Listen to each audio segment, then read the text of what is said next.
or not, but we got the 2024 presidential election just around the corner. It's just never ending. It seems to always start earlier and earlier.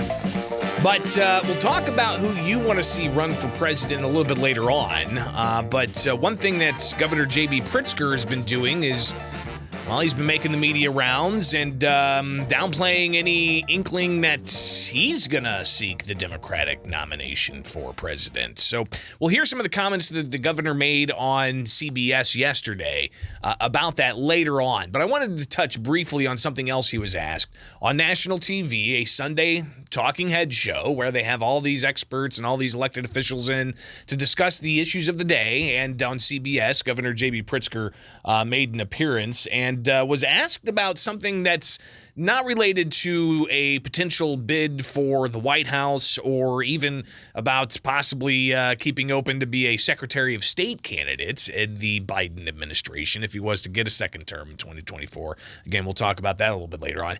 Instead, the governor talked about some of the other things he was asked about elections concerning school board races.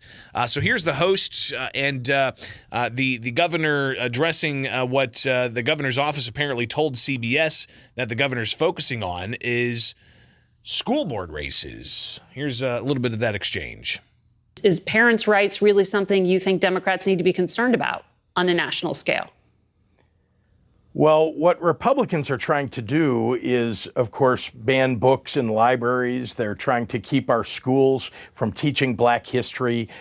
They make up things about CRT in schools that just don't exist. And so they've got a lot of extreme right-wing candidates, frankly, on the crazy end of things that are running. And we just want to make sure that people know who they are and know not to vote for them. So, again, the governor talking about school board races, but he was kind of, not necessarily getting to the crux of the question. And as far as, is this a national issue? Because it was on a national talk show. But they took a commercial break. They came back, and the governor was asked to elaborate a bit on what exactly he's focusing on when it comes to school board races and national politics. Here's the governor responding to that after coming back from a commercial break on CBS over on Sunday.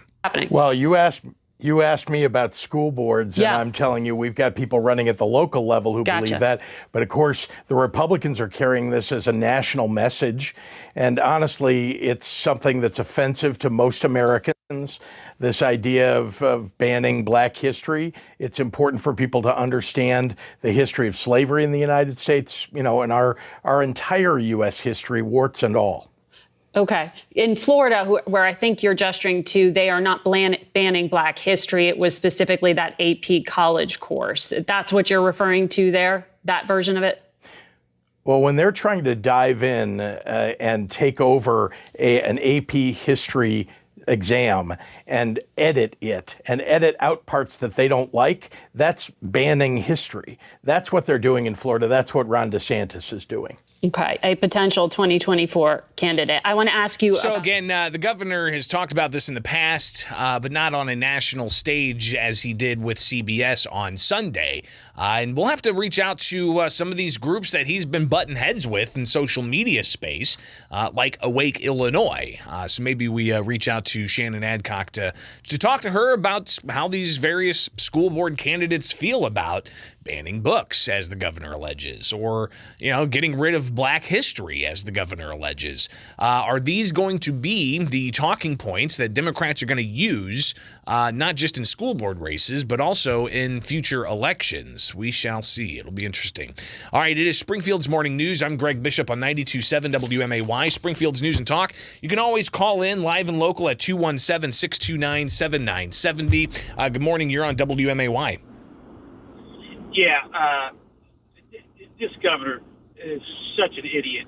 And flip the script. That's exactly what he wants to do. Is all the crazy is the governor. That's who the crazy is. And they want things like, what was the kid that had the book, the 11-year-old that had the sex book in school that he found in the library? That's the kind of stuff that they want. Sickos is what they are. Got your comments down, 217-629-7970. Didn't necessarily think this would generate calls, but I'll take them as they come in. Good morning. You're on WMAY. This is just an attempt to pander to the black vote. That's what these Democrats, these liberals, especially those gangsters like Pritzker, that's what they do. That's how they keep their power. But isn't that vote important? Isn't that a vote that all candidates should try to aspire to convince to come to their side? All candidates should be inclusive to all groups. They just shouldn't try to like the Democrats all do. They try to separate people. They generate racism. They don't give a damn about the people. All they care about is Pritzker keeping his fat ass in the governor's mansion. That's about all that he cares about. Control. Got your comments down. Full phone lines. I'll get to them all. Good morning. You're on WMAY. Hey, Bishop. Yo. Aren't we taking statues down of past? Always call you and have brain farts. Confederate soldiers and Confederate generals. We even had that's history. Yeah. We're erasing history there, right? I mean, history. Well, Lori Lightfoot took down several statues of Christopher Columbus, and there's been push to try to take down statues of Abraham Lincoln. Listen, I mean, there's different rationale behind why certain people are wanting to take down statues. Like, there's an Abraham Lincoln statue that some people feel makes the African American that's depicted in the statue seem subservient to Abe Lincoln. So, listen, there's a whole set of circumstances around all these instances, but the messaging, I think, is it's clear, right? I mean, the Democrats are going to try to cast Republicans or conservatives that want parental choice in schools or more parental control in schools. They're trying to cast them as racists or as bigots. Is that going to be impactful in the election? What's your thoughts? Good morning. You're on WMAY. Good morning, Greg. Hey. My biggest concern is that guys like Pritzker have this media behind them to be able to push that. And the sound bites that you played included her pushing back and saying, well, he's not really banning history. He's just banning this one part of this curriculum. They're going to leave that sound bite out everywhere else. And and the same thing happened with what they called the Don't Say Gay bill. And that bill in Florida said nothing of that sort. Correct. And so they have the ability. It's almost like in a trial when these lawyers make these comments and they say, hey, jury, you need to ignore that. Well, it's too late. It's too late. Yeah, they already heard it, right? No, I appreciate the call. Good stuff there. Good morning. You're on WMAY. Final one before the break. I got another one coming in. We'll see if we can get to it. I promise. Good morning. You're on the air. Hey, good morning, Greg. Hey, the thing is, I think our governor will be a perfect politician for being president because he doesn't have a problem standing up there lying, just like last week when he talked about the health of Illinois versus the health of Florida. He can stand up there in front of people and lie and make up stuff. It's just frustrating. And then the people that soak that in and listen to it and believe what he says, it's a lie, and he can stand there and lie. That's absolutely nothing but lies. All right, I got you down. Appreciate the calls, everyone. It's always interesting to see where you guys are ready to line up the phone lines and call in. So I appreciate everybody chiming in here with Springfield's Morning News on WMA.